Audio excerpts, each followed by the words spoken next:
Hola alumnos, ¿cómo les va? Hoy vamos a ver la clase de tejido sanguíneo. El tejido sanguíneo técnicamente se conoce como hematopoyético. Recuerden que el prefijo hema o hemo quiere decir sangre. Poiesis es la producción. Entonces el tejido que produce las células sanguíneas. En este caso nosotros los vamos a ver juntos, pero el tejido hematopoyético está íntimamente relacionado al tejido linfático. ¿Mm? Y está relacionado, ya vamos a ver en la unidad 6 cuando estudiemos sistema circulatorio, porque justamente el sistema linfático trabaja en forma paralela a todo lo que es el sistema venoso del cuerpo.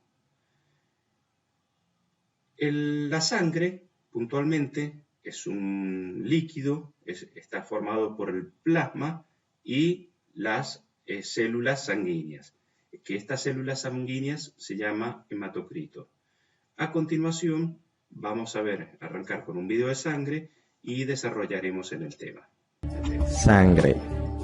La sangre es un tejido conectivo especializado que se caracteriza porque su matriz es líquida. Es un líquido viscoso y de color rojo brillante o rojo oscuro que constituye cerca del 7 al 8% del peso corporal. Como todo tejido conectivo, está formado por células y matriz. A las células en conjunto se le llaman elementos formes, ya que dentro de ellas hay que son células y hay otros elementos que no son células. Estos representan el 45%. La matriz es líquida y es llamada plasma y va a representar el 55%. En una muestra de sangre, el espacio o la proporción que ocupan los elementos formes es conocido como hematócrito, es decir, que el hematócrito medio normal es de 45%. La sangre se mantiene constantemente circulando a través de los vasos sanguíneos por la acción del bombeo del corazón, integrando todas las regiones del cuerpo, transportando sustancias y gases vitales para la vida. Se forman los espacios vasculares mesenquimatosos del embrión en etapas tempranas. La volemia es la cantidad o volumen total de sangre que posee un individuo. La volemia normal de un individuo adulto es de unos 5 litros.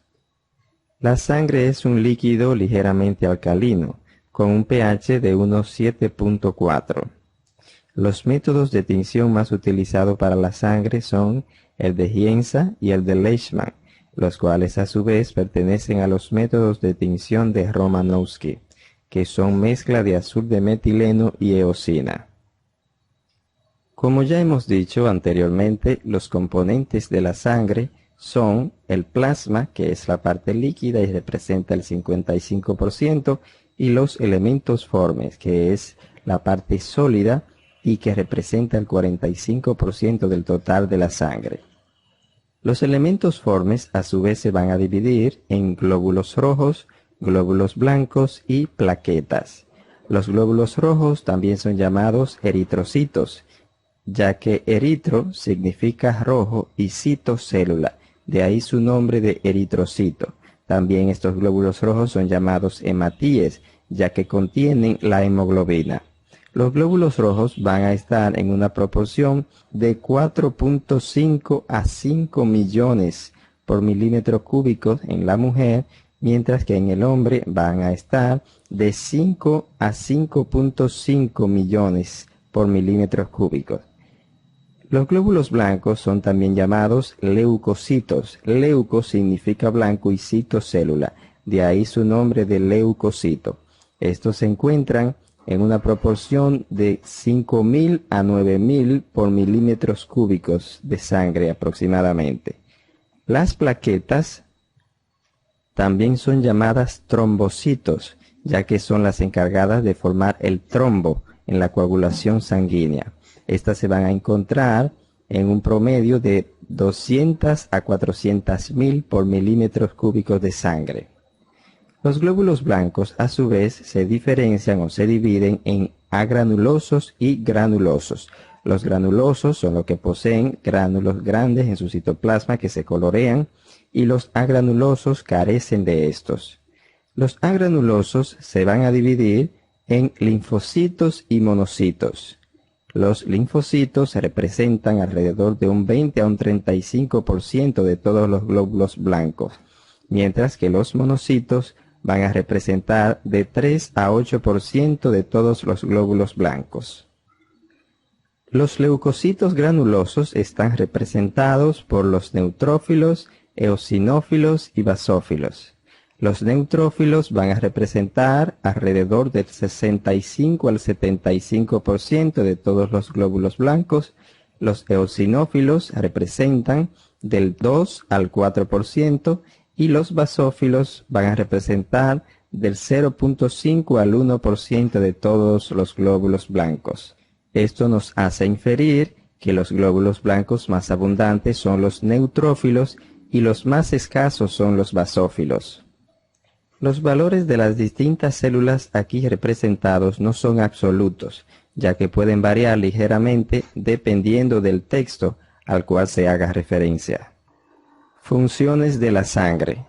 Dentro de las funciones de la sangre está el transporte, mediante el cual la sangre lleva hasta la célula el oxígeno y los nutrientes procedentes desde los pulmones y el tubo digestivo respectivamente.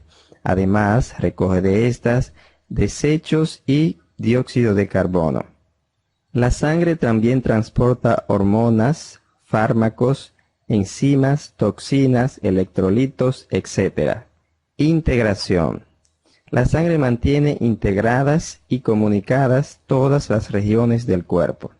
Defensa inmunológica, mediante la cual la sangre le confiere protección al organismo.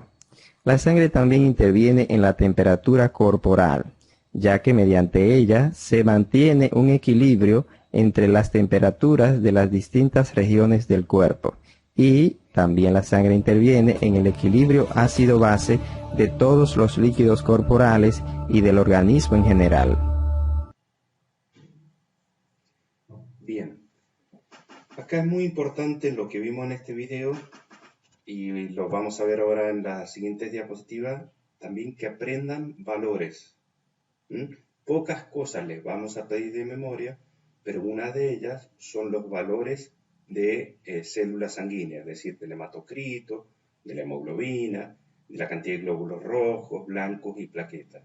Porque les va a pasar a ustedes que trabajando el día de mañana, además de saber qué función cumple cada célula sanguínea, en este caso, van a necesitar interpretar, ¿sí?, los hemogramas, es decir, los análisis de sangre.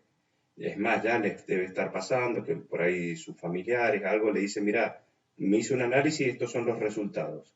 Entonces, es muy importante que aprendan a entender qué significa cada célula sanguínea y qué valor es normal, porque la alteración a estos valores indican algún problema. Las anormalidades generalmente indican o posibles enfermedades o limitaciones, etcétera, etcétera. Entonces, como les dije, es muy importante que aprendan valores. Bien. Dijimos, el tejido hematopoyético, tejido sanguíneo, es un tejido conectivo especializado, es un derivado del tejido conectivo. Otro de los tantos derivados. Está formado por células sanguíneas que son los glóbulos rojos, blancos y plaquetas. La sangre está formada por un 45% de células, eso es un valor estimativo, que esas células, todo el conjunto o esa sustancia forme, como comentaba el video, se conoce como hematocrito. El 45% es un valor promedio. Lo normal, y atento a esto, y estén atentos, porque esto es pregunta de examen, lo normal de hematocrito en sangre es entre el 38 y el 50%. Estos son valores para jóvenes adultos como ustedes. A medida que envejecemos, estos valores van a ir bajando. ¿Qué puede pasar cuando la persona tiene un hematocrito menor al 38%, se habla que el sujeto está anémico. La anemia es un hematocrito inferior al 38%.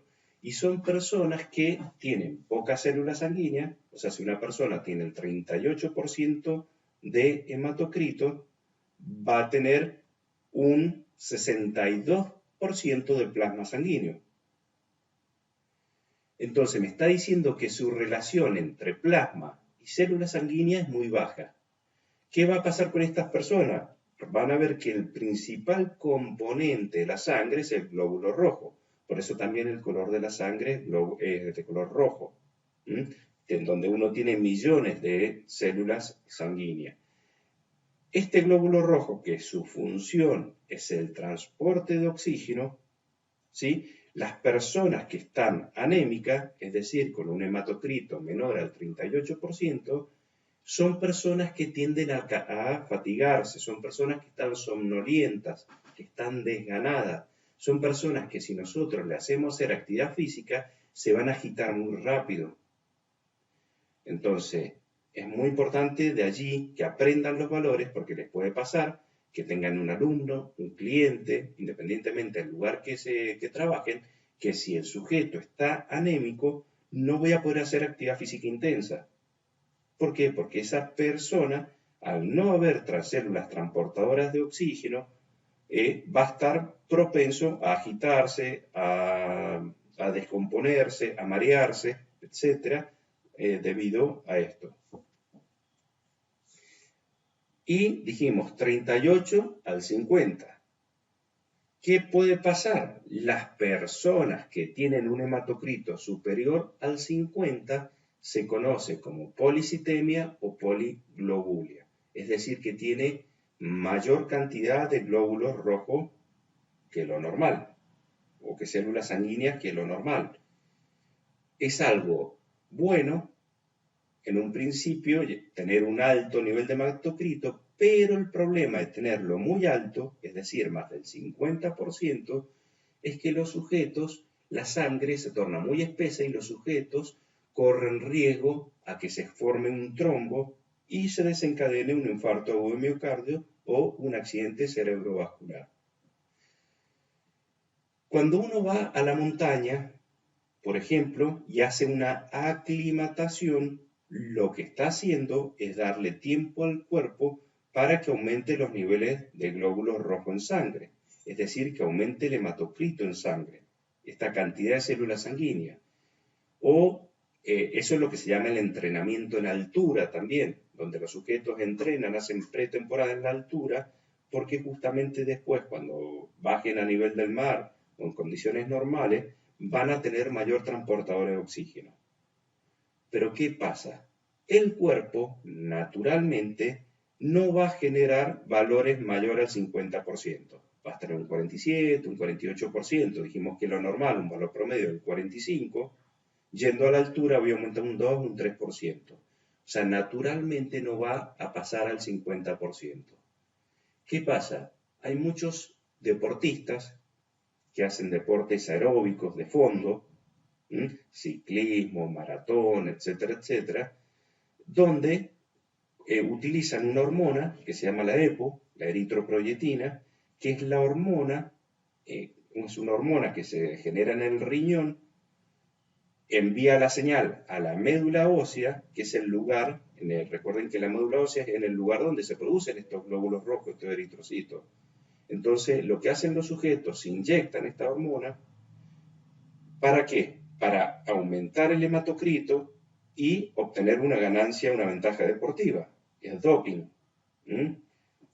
Entonces, automáticamente, hoy, en competencias internacionales, el Comité Olímpico Internacional, aquellos sujetos que tienen un hematocrito mayor al 50% ya es considerado doping. Aquellos que hagan, o sea, entiendan que hay todo un tema detrás, que es la manipulación de estas células sanguíneas. Ustedes por eso, cada vez que tengan posibilidad de capacitarse, etcétera, háganlo. ¿Por qué? Porque van a ver que estas cuestiones básicas que están viendo hoy van a ver cómo repercute mañana en el rendimiento y en la salud de la persona.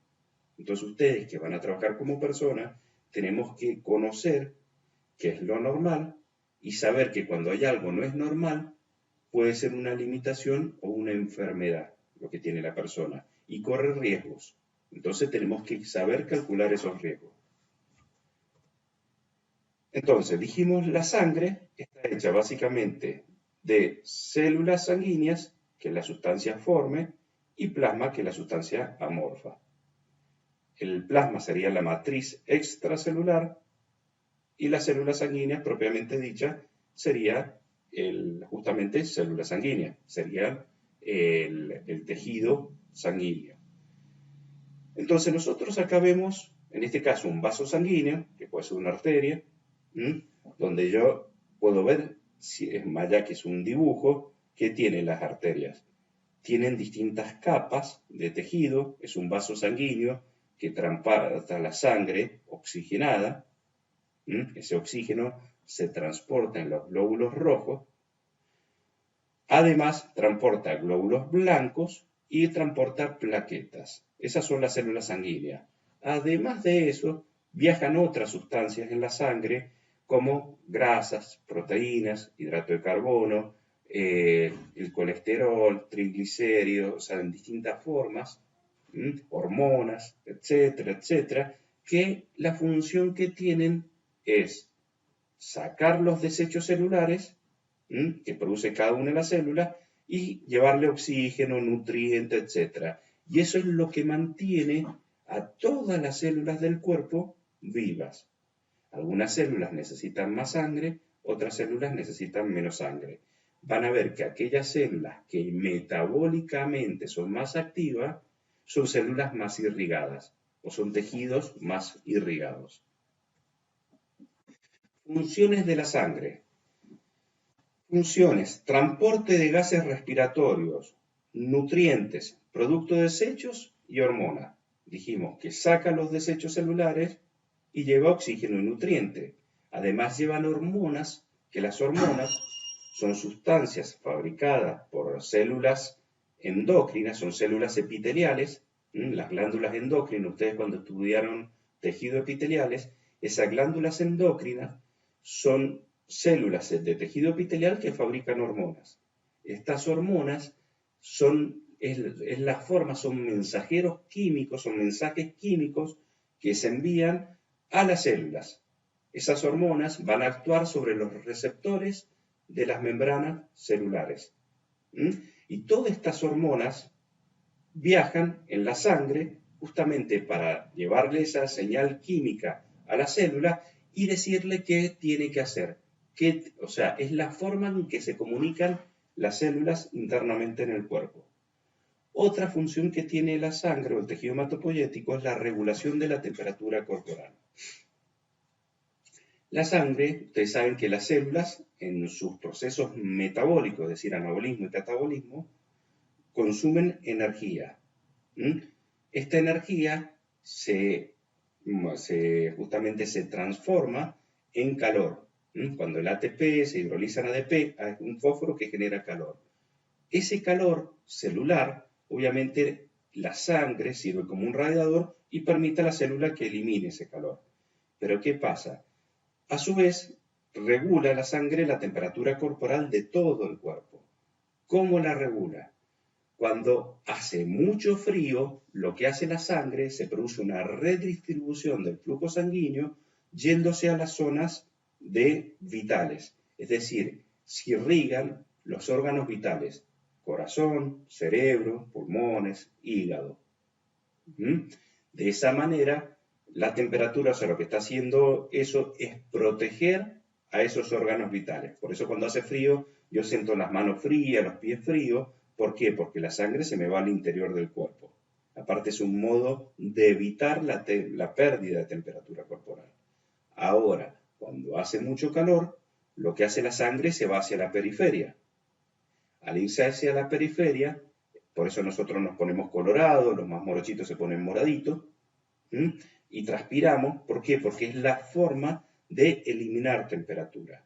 Entonces, De esa manera se regula el cuerpo a una temperatura constante que oscila en reposo entre los 36,5 grados y 37,5 grados centígrados. Eso pasa en reposo. Si yo estoy en reposo y tengo más de 37,5 grados, podemos decir que el sujeto tiene fiebre. Y la fiebre es un signo, la temperatura corporal es un signo que se mide con el termómetro, que nos puede estar indicando que algo malo está sucediendo. ¿Sí? Es una forma de defensa del cuerpo, la fiebre. Ahora, con el ejercicio físico, también nos va a aumentar la temperatura corporal hasta ciertos niveles. Generalmente en un ejercicio físico intenso, la temperatura corporal va a subir 38, 39, 40 grados, no más de eso. ¿Por qué sube la temperatura? Porque elimino energía y esa energía se llaman calorías y esa caloría produce calor. Entonces la forma de regularse, como es, por eso yo cuando hago ejercicio físico, empiezo a transpirar, me pongo colorado y la sangre se redistribuye hacia la periferia, hacia los músculos, hacia la periferia, y de esa manera va regulando la temperatura para mantener cierto estado de equilibrio. Otra función de la sangre es que mantiene la presión coloidosmótica. ¿Qué quiere decir eso? Que adentro de la sangre, con los fluidos, se mantiene una presión constante. Esa presión nosotros la medimos, que es lo que conocemos como presión arterial o tensión arterial, que es la presión que ejerce justamente la sangre sobre las paredes arteriales. En ese caso se mide a la altura del corazón. ¿Por qué? Porque es un indicador de la presión que eyecta el ventrículo izquierdo y también tenemos valores normales de tensión arterial que oscilan en reposo en adultos entre 110 y 140 milímetros de mercurio de sistólica y 70 a 90 milímetros de mercurio de diastólica. Esos valores son en adultos en reposo. Esos valores se miden tomando la presión arterial. La presión sistólica es la presión que ejercen las paredes arteriales cuando el ventrículo izquierdo del corazón se contrae y la diastólica es cuando el ventrículo izquierdo se relaja. Eso lo vamos a ver más adelante con más detenimiento, etcétera, etcétera. Pero entiendan, todo esto está íntimamente relacionado al sistema circulatorio, al corazón y a todo el cuerpo. Otra cuestión que hace la sangre es lo que se llama, o otra función, es mantener el equilibrio hidroeléctrico y ácido base. ¿Qué quiere decir hidro? Prefijo hidro es agua. Eléctrico son lo que provee la electrólisis, la electricidad, es la carga eléctrica que tiene. Recuerden que en la sangre, entre todas las sustancias que viajan minerales. Viaja el calcio, viaja el sodio, el potasio, el cloro y una serie de minerales que tienen cargas eléctricas. Esos minerales con carga eléctrica se llaman electrolitos. Entonces, en la sangre también lo que hace, mantiene el equilibrio justamente la cantidad de minerales que haya. Cuando yo tengo un exceso de estos minerales, lo que van a hacer, a través de señales químicas que emiten las hormonas, van a ir y se van a almacenar en el tejido óseo, en el hueso. Recuerden que el tejido óseo, una de las funciones es el almacén de minerales, y cuando a mí me hagan falta, los voy a incorporar o por la nutrición o hidratación, o los voy a tener que sacar del hueso para llevarlo a la sangre. De esa manera se regula el equilibrio hidroeléctrico. El equilibrio ácido-base se refiere al pH. El pH quiere decir potencial hidrógeno. La sangre, como escucharon recién en el video, tiene un pH de 7,4. 7,4 es una sustancia ligeramente alcalina.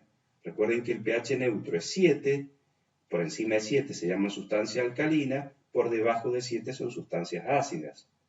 Entonces la sangre, en condiciones de reposo, su pH es 7,4. Cuando yo hago ejercicio físico, este pH empieza a descender, pero van a ver que nunca va a bajar de a 6,9. ¿Por qué nunca va a bajar de 6,9 el pH? porque las células sanguíneas van a empezar a colapsar, a morirse. Entonces, lo que hace la sangre es regular el pH siempre dentro de valores normales. Se considera un pH normal de 6,9 a 7,4. Otra función que tiene es el mecanismo de defensa. En la sangre, todo el tejido sanguíneo y linfático, funciona el sistema inmunológico del cuerpo, que ya lo vamos a ver un poquito más adelante, pero básicamente la función que tiene la célula sanguínea es proteger de virus, bacterias o cualquier microorganismo que penetre, ¿sí? Para justamente evitar procesos infecciosos, etc. Y a su vez, eso lo hacen los glóbulos blancos, y las plaquetas lo que hacen cuando hay heridas, etc., es generar lo que se llama el tapón plaquetario para evitar el sangrado y que el sujeto pierda esta sangre. Como verán, las funciones son muy amplias. Está bueno que esto lo amplíen, lean la bibliografía, lean los libros que tienen, donde habla de este tejido, y van a entender, les va a ayudar a entender muchísimas cosas. Y es muy importante que cuando estudien esto, ustedes ya han visto los diferentes tejidos del cuerpo, busquen cómo relacionarlos. ¿Por qué? Porque ahora estamos a un nivel de tejidos, pero van a ver que a partir de la unidad que viene vamos a empezar a hablar a nivel orgánico, ya la unidad 3, aparato locomotor. Entonces ya es importante que esto no lo tengan como un bloque estanco, sino algo integrado. Si ustedes logran integrarlo, lo van a entender y van a ver qué interesante es y apasionante todo esto. Vamos a hablar de las células sanguíneas. Hay tres tipos de células sanguíneas: glóbulos rojos, también llamados eritrocitos; glóbulos blancos, también llamados leucocitos; y las plaquetas, también llamadas trombocitos. La función de los glóbulos rojos es transportar el oxígeno, los glóbulos blancos tienen una función inmunológica y las plaquetas intervienen en la coagulación sanguínea. Ahora a continuación lo vamos a ver un poquitito más en detalle. Glóbulo rojo, justamente es una célula sanguínea, es en donde está en mayor cantidad en el organismo. Hablamos de millones, aproximadamente tenemos de 4,5 millones a 6 millones, o de 4 a 6 millones de glóbulos rojos.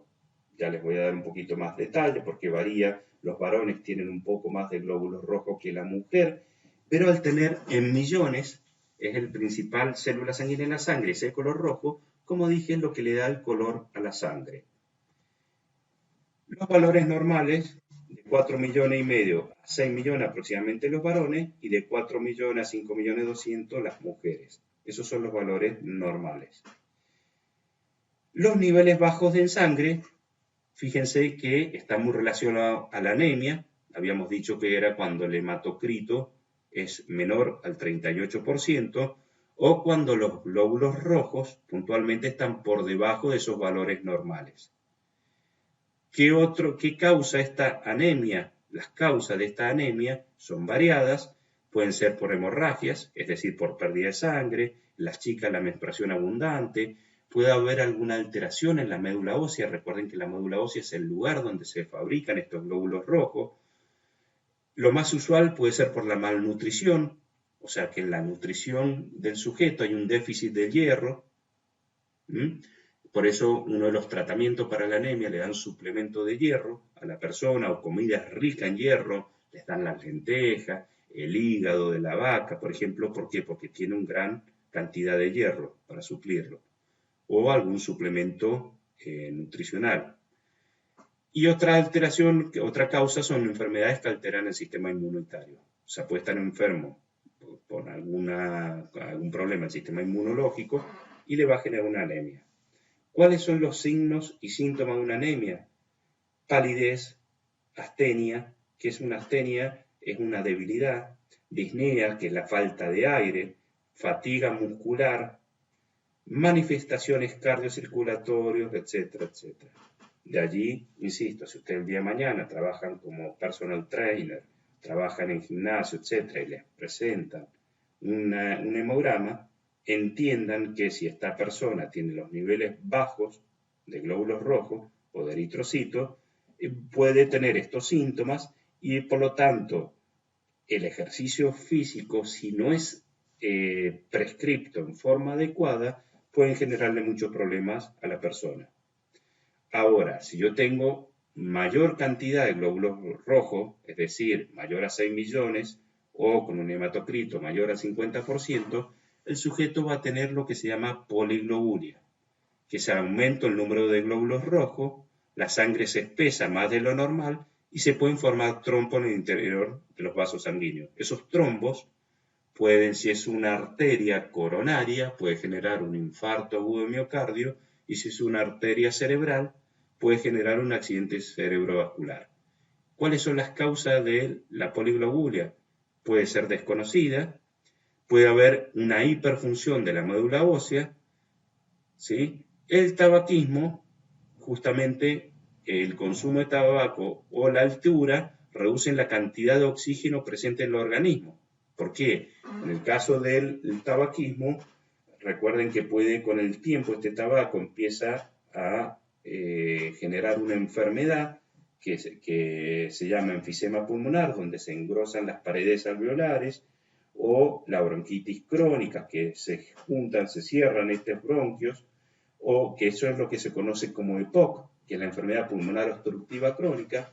Entonces el sujeto, al estar dificultando el ingreso del aire, del oxígeno que tiene el aire, recuerden que el aire es una mezcla de gases, lo que va a hacer obligar al cuerpo para tratar de compensar es fabricar mayor cantidad de glóbulos rojos.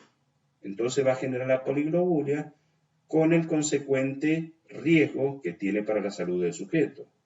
Lo mismo pasa, como dijimos, vivir a mucha altura, al haber una menor presión de aire, una presión barométrica del aire, por lo tanto una menor presión parcial de oxígeno, el cuerpo lo que trata es de generar mayor cantidad de glóbulos rojos para compensar ese déficit en la presión parcial del oxígeno. Entonces eso es lo que conocemos como una aclimatación a la altura.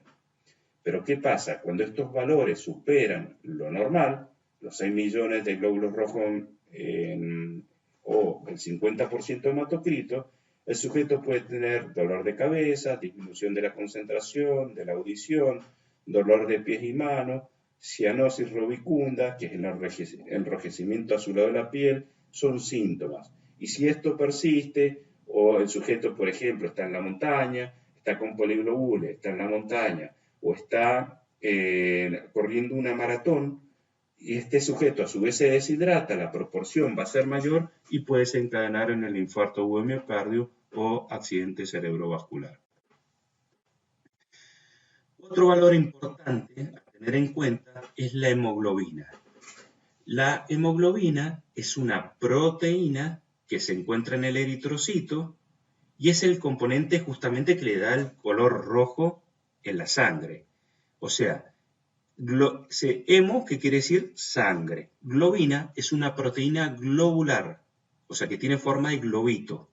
Su papel principal es el transporte de oxígeno, desde los órganos respiratorios hasta los tejidos, y lo que va a transportar es el oxígeno y el dióxido de carbono. Además, también participa justamente en la regulación del pH de la sangre. La hemoglobina es un pigmento que está dentro del glóbulo rojo, que son 4 proteínas con un núcleo de hierro, y es el lugar donde se transporta el oxígeno. Niveles altos de hemoglobina están relacionados justamente con la poliglobulia. ¿Sí? Vamos a ver que hay un nivel alto de glóbulos rojos, hay un hematocrito alto, por lo tanto hay niveles altos de hemoglobina, y son los síntomas que recién vimos de la poliglobulia. Los niveles bajos también va a ser los mismos síntomas de la anemia. Hay un caso especial que se llama la talasemia, que es un trastorno donde la cantidad de hemoglobina no coincide con el número de eritrocitos. En este caso el individuo puede tener mucho eritrocito pero poca hemoglobina en comparación, y es una enfermedad hereditaria que provoca anemia. Y es un caso especial. O sea, tanto la cantidad de glóbulos rojos como la cantidad de hemoglobina o la cantidad de hematocrito están directamente relacionadas, ¿sí? Y está relacionado al transporte de oxígeno, y está relacionado tanto a la salud como a la enfermedad. Glóbulos blancos o leucocitos. hay distintas clases de glóbulos blancos y su función es inmunológica. Acá vemos en la imagen distintos tipos de glóbulos blancos con distintas funciones en el sistema inmunológico del cuerpo. Por ejemplo, tenemos los linfocitos, que son productores de antígenos y anticuerpos conocidos, son células linfáticas, o sea, del sistema linfático, que dijimos que está estrechamente relacionado al sistema sanguíneo o hematopoyético, que estos linfocitos se fabrican en los ganglios linfáticos. La función que tiene un ganglio linfático, que tenemos en todo el cuerpo, la red ganglionar linfática, que se llaman nódulos linfáticos, es básicamente filtrar la sangre, o sea, todo lo que son sustancias de desecho, filtra la sangre y por otro lado fabrica los linfocitos. Dentro de los linfocitos hay dos clases, los C y los T. El linfocito C es lo que se conoce como antígeno, es decir, es el que destruye el germen nocivo, y después el linfocito T es lo que se conoce como anticuerpo, que es el que queda por si viene un virus nuevamente, tengamos ya que combatirlo. Por ejemplo, cuando nosotros nos colocan una vacuna, los linfocitos lo que hacen es atacar en un primer momento al virus que está inactivo en una vacuna y después genera, como este no generó los síntomas de la enfermedad porque era un virus inactivo, ya se forman los anticuerpos y queda nuestro cuerpo protegido a ese virus. Esa es un poquito de la forma en que trabajan las vacunas. Después tenemos otras células linfáticas que se llaman los neutrófilos, que justamente se trasladan cuando hay un proceso infeccioso y lo que van a hacer es comer, engullir, o sea, fagocitan bacterias y hongos.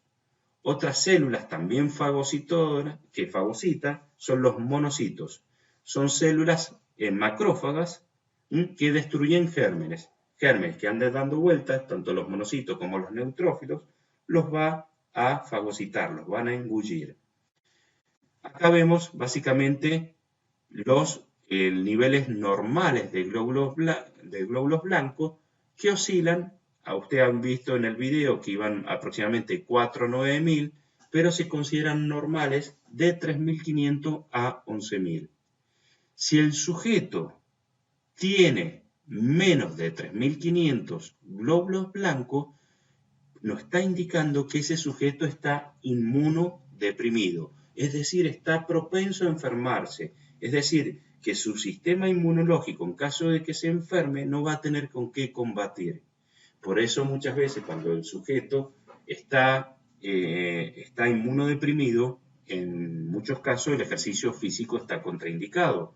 ¿Por qué? Porque su cuerpo, el ejercicio físico, implica un estrés al organismo y encima este sujeto no tiene con qué combatir en caso de cualquier infección, enfermedad, etc., y puede agravar el cuadro. Cuando el sujeto, sus glóbulos blancos están altos, es decir, mayor a 11.000 mililitros, lo que nos puede estar indicando que hay un proceso infeccioso. Es decir, que hay una infección porque me lastimé y se me infectó la herida, o porque tengo una enfermedad, tengo gripe o cualquier otra enfermedad, ¿sí?, que me afecte, que me está indicando que nuestro sistema inmunológico está trabajando a full. Entonces, estas células van a intervenir en defensa del organismo contra sustancias extrañas o agentes infecciosos. Una alteración de los valores de leucocitos en sangre, dijimos que nos puede indicar la presencia de numerosas enfermedades. Esta puede ser por menos o por más. Y para confirmar el diagnóstico, lo que hace el médico es pide el hemograma, el análisis de sangre completo, y más los síntomas que tiene el sujeto, y va con esto a presumir de alguna enfermedad. ¿Sí? Entonces, dentro de los glóbulos blancos tenemos, dijimos, los linfocitos B y T, los linfocitos B que justamente son los antígenos y formadores de justamente anticuerpos, y los T que atacan las células normales. Yo creo que los dije antes al revés. Entonces, los linfocitos B, para que no queden dudas, son anticuerpos, y los linfocitos T son los antígenos. Son los que atacan la célula, y el anticuerpo es el que me queda para defender. Además tenemos los neutrófilos y los monocitos, que fagocitan células, los eosinófilos, que fíjense atacan parásitos si hay en el organismo, y los basófilos, que intervienen en reacciones inflamatorias, alérgicas, etc. Una reacción alérgica o una reacción inflamatoria aumenta el número de basófilos. Acá vemos en esta imagen un glóbulo blanco, como viaja en la sangre, y estas van justamente circulando en sangre libremente, pero estos glóbulos blancos en presencia de sustancias externas, acá vemos todas las células sanguíneas, lo que hacen en función de comer, de fagocitar o de atacar. La otra célula sanguínea que tenemos son las plaquetas. Las plaquetas se llaman también trombocitos, o sea, son células que forman trombos. El trombo es lo que se conoce como un tapón plaquetario. Ustedes ven un trombo plaquetario, un tapón plaquetario, por ejemplo, cuando se lastiman y se hace la costra, esa costra es lo que se llama tapón plaquetario. Esa costra que se nos hace a todos, si está afuera, nos permite, es un tapón justamente que permite que ingresen microorganismos, que ingresen virus, bacterias que tenemos en la piel o que están en el medio, justamente, o sea, en el medio externo, que ingresen al cuerpo. ¿Por qué? Porque nos puede producir infecciones. Entonces, fíjense cómo actúan las células sanguíneas. Glóbulo rojo tiene su función de transportar oxígeno. Cuando yo me lastimo, por ejemplo, ingresan microorganismos, la lastimadura, los glóbulos blancos van a atacar a esos microorganismos y inmediatamente la plaqueta lo que va a hacer es cerrar la lastimadura. Los niveles normales de plaqueta son entre 130.000 y 400.000 mililitros. Los niveles bajos de plaqueta puede provocar un trastorno que se llama trombocitopenia, y acá tenemos trombo, prefijo trombo es formador justamente un tapón, citocélula, y penia es degradación, destrucción, o sea, es la disminución del número de trombocitos, la sangre se licúa más de lo normal y existe mayor riesgo de hemorragia. Es decir, el sujeto sangra y su sangrado no se detiene porque es incapaz de formar este trombo. Por eso muchas veces, por ejemplo, cuando uno lo tienen que operar, se hace lo que es el prequirúrgico y entre otras cosas lo que se busca es el factor de coagulación, donde el sujeto le lastiman un poquitito y le toman el tiempo que tarda en coagular la sangre. ¿Por qué? Porque si esto pasa, imagínense, el médico ingresa al quirófano, les abre, después cuando cierre no se va a formar el trombo y el sujeto literalmente se va a desangrar. Entonces buscan que esté siempre dentro de niveles normales. ¿Qué puede causar niveles bajos en plaqueta? Infecciones graves, actividad excesiva del vaso. El vaso es un órgano linfático, es un gran ganglio linfático que tiene función de eliminar células muertas, entre ellas las plaquetas. Enfermedad púrpura, trombocitopénica idiopática o leucemia. Muchas veces leucemia, recuerden que es justamente la muerte de células, glóbulos blancos, ¿sí? O en este caso plaquetas también. Entonces, cuando el sujeto puede tener cáncer en la sangre, básicamente. ¿Qué puede causar niveles altos de trombocitos? O sea, mayor a 400.000, hemorragias agudas, va a hacer que obviamente el cuerpo fabrique para tratar de frenarla, enfermedades que alteran el funcionamiento de la médula ósea, por ejemplo, la trombocitemia primaria, etc. Acá vemos lo que son las plaquetas inactivas que viajan libre en sangre, pero cuando se produce un sangrado y tienen que trabajar, lo que hace es se activan. Al activarse, fíjense que genera esa célula como bracitos que se unen, ¿sí? Y va a formar lo que se llama el tapón plaquetario. Este tapón plaquetario es lo que va a detener el sangrado. Ese tapón plaquetario, como está junto con la sangre, ustedes lo van a ver rojo, que después adopta un color oscuro y se seca, junto con la sangre se seca y lo que vemos como la costra. Cuando esto está bien seco y justamente se cura esa parte de la piel que estaba lastimada, una vez que está curada, recién ahí se despega automáticamente. Por eso la idea es que esas costras ustedes no se las saquen, no se la quiten. ¿Por qué? Porque va a producirse el sangrado. Han visto que si ustedes se sacan la costrita, sigue sangrando. ¿Por qué? Porque no ha terminado justamente de cicatrizar los tejidos que están por debajo, y por otro lado, al sacar yo la costra, vuelven a entrar infecciones. Entonces eso se puede infectar, o sea, vuelven a entrar microorganismos que pueden generar infecciones, con el riesgo de que se infecte todo, al entrar microorganismos. Bueno, alumnos, esto es todo por hoy. Con esto hemos terminado la unidad 2. Cualquier duda lo vamos resolviendo en las videoconferencias. Espero que haya sido útil.